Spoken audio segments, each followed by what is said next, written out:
مرحبا، كيفكنز؟ ان شاء الله تكونوا الحمد لله. رجعت لكم بفيديو اليوم. فيديو اليوم مش بعيد الجمل، مش فاهم كل مرة بقول لازم الفلوج ما اعيد الجمل وبعيد الجمل. ان شاء الله يكون الصوت ظابط. هو مو فلوج، الفلوج يوميات. لا ما مش عارف اذا بيتسمى المحتوى تاعي فلوجات ولا يوميات ولا شو ولا لايف ستايل ولا شو، ما بعرف. المهم بدي احكي لكم اليوم ليش بكره الجامعة واللي اخترع الجامعة. المهم أنا يا جماعة بدرس بكلية الإعلام. نصيحتي ما حد يدخل كلية الإعلام. إذا بدك تفوت كلية الإعلام اطلع برا الفيديو، قصدي احضر الفيديو للآخر وفكر مليون مرة واوعى تدخل كلية الإعلام. رح تقولوا لي ليش؟ أول ما فتح الكلية كانت أحلامي وردية، إنه شو، إنه رح فوت على الكلية ورح ناخد شو شغلات عملية، كيف نتدرب وكيف كذا ومدري شو، ورح نطلع نشرات إخبارية ونشرات فنية ومدري شو، ورح نصير صحفيين دغري وكذا. عام أول ما فت انصدمت. ليش؟ إنه كله طلع شو نظري، متخيلين ما في شي عملي. استنوا ظبط المايك دقيقة، فعلت لأني يعني متخيلين إنه نحن قال أول شي بندرس شو تاريخ الإذاعة. والله ما عم ممزح، فاكرين عم ممزح؟ يعني شو فائدة تاريخ الإذاعة؟ كيف نشأت الإذاعة بأي دولة؟ نحن 2025، نحن بعصر صناعة المحتوى، content creator. شو فائدة الإذاعة والتلفزيون؟ عارف مين أول مين اخترع التلفزيون؟ أول مين اخترع الإذاعة؟ هاي الشغلات شو بدي فيها؟ ليش ما يعطونا شغلات عن صناعة المحتوى؟ يا أخي ما بدنا عن صناعة المحتوى، لساتهم متأخرين. عن التلفزيون، هلا هن بيعطوك بعدين عن التلفزيون، بس ما بيعطوك شغلات عملية. بيعطوك شو كيف نشأ التلفزيون وأول مين اخترع التلفزيون وأيمتى تشتغل التلفزيون بالوطن العربي وأيمتى تشتغل التلفزيون ببريطانيا وبأمريكا ومدري شو. فزلكات وحكاية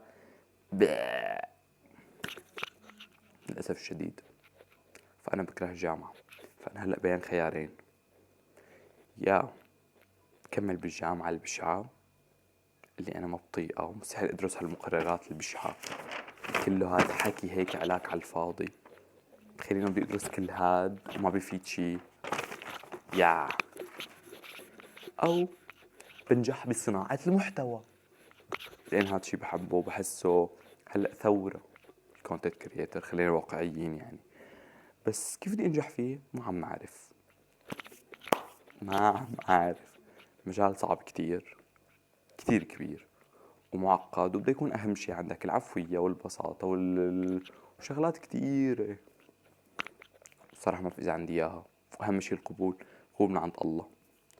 فأما خيارين هلأ: يا بنجح بصناعة المحتوى يا بنجح بالجامعة. كتير بشعة الجامعة، مستحيل أنجح فيها. يا جماعة مش متخيل إنه في حدا بيدرس له المقررات البشعة والبايخة. يعني أول ما فتح أول سنة حسيت حالي تعرضت لصدمة نفسية. هي كانت أول صدمة بتعرضها بعد المدرسة يعني بحياتي، أو خليني أكبر صدمة بحياتي. كنت مفكر جامعة شي تاني، للأسف طلعت شي والله العظيم. يعني اليوم بشوف صناع المحتوى أهم من مليون جامعة. بدرس إعلام، ما في جامعات برا بدرس عن صناعة المحتوى. ما عندي فكرة الصراحة. مش عارف إذا كلية الإعلام هون عنا بسوريا مثل الكليات كلياتها اللي برا نفس طريقة التدريس، ولا بيلاحقوا شغلات تريندي وهيك. ما بعرف. بس المهم أنا مصدوم، مصدوم من بشاعة الجامعة والله العظيم. لا وكلكم والعالم اللي بالجامعة اوه اخي كرنج. الجامعة واللي فيها كرنج. بحس نحنا وصغار كذبوا علينا بالجامعة انه انت بكرة بس تخلص مدرسة رح تروح الجامعة وتدرس، وبس تدرس رح تشتغل اخر شي بمكان رح يصير معك مصاري. مش عارف إذا هي الحياة كلياتها اللي كنا عم نستناها يعني نحن وصغار. بحس هذا فخ هالقده، هيك هيك هيك هيك هيك هالقده ما بيخلص. هذا فخ والله. على الحياة إنه أنت مدرسة، جامعة، تشتغل، تتزوج وبس. بس إيه، ما كان زواج هذا ما بيهمني الصراحة. أنا كتير بيهمني هلأ الشي اللي إحنا عم نحكيه هلأ، اللي هو شو؟ إنه ليش طلعت بشع هالقد الجامعة؟ ما عم نفهم ليه. ليش العالم اللي فيها كمان كثير بشعين من جوا؟ شو بدي من جوا، عم بمزح. قصدي مدري كيف يا جماعة. قالوا لي صحة، قالوا لي صحة، أو رحمك الله على قلبكم. فأنا هلا بين خيارين قلت لكم إياهم، و... والصراحة ندمت إني فت كلية إعلام، وحتى ما رح أندم إني صورت هالفلوج، مو هالفلوج، هالفيديو، لأنه بحس حالي لو فشلت يمكن بالجامعة، بس ما رح أكون مثل العالم الأغبياء اللي رح يكملوا فيها. سوري يعني، بس إنه اللي بده يكمل بهاي الكلية بمشاعة المقررات هو بالنسبة لي غبي. فأنا ما عم بتخيل قديش هاد الشي بشع،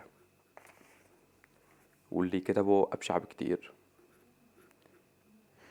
يعني هاي المقررات لازم تندرس بتصور 1980 مش 2025.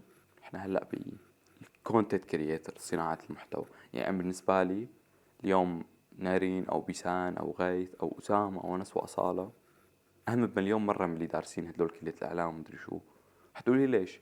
لأنه هن عرفوا يكون تريندي، مع إنه لا دارسين إعلام ولا دارسين شي، هن دارسين شغلات تانية، بس عرفوا يلعبوها صح، عرفوا يفكروا صح، ويتصرفوا بذكاء مش بغباء.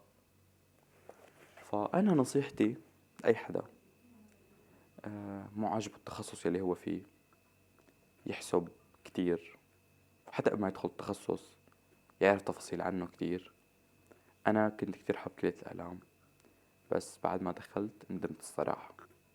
فأنتوا فكروا منيح، وأهم شي تكونوا عارفين شو بدكن، لأنه هذا الشي كتير مهم، إنه تكونوا عارفين الشي اللي بدكن إياه خاصة بالتخصص، لأنه هي مو لعبة. أنا يمكن أصلا ما كمل بجامعة كلياتها، ما بعرف. إن شاء الله يكون القرار صح مني وأنجح بصناعة المحتوى، بس أنا هاد الشي اللي بحبه. إن شاء الله هيك رب العالمين بيوفقني وبنجح. مين بيعرف، يمكن يكون صانع محتوى عالمي، سوري عالمي. أوكي، إيش أوكي يعني؟ إن شاء الله. وهيك يكون خلص فيديو اليوم، وبايز. صلوا صلوا صلوا صلوا مليون صلوا، لأنه شو هي النجاة الوحيدة إلكن. وبايز.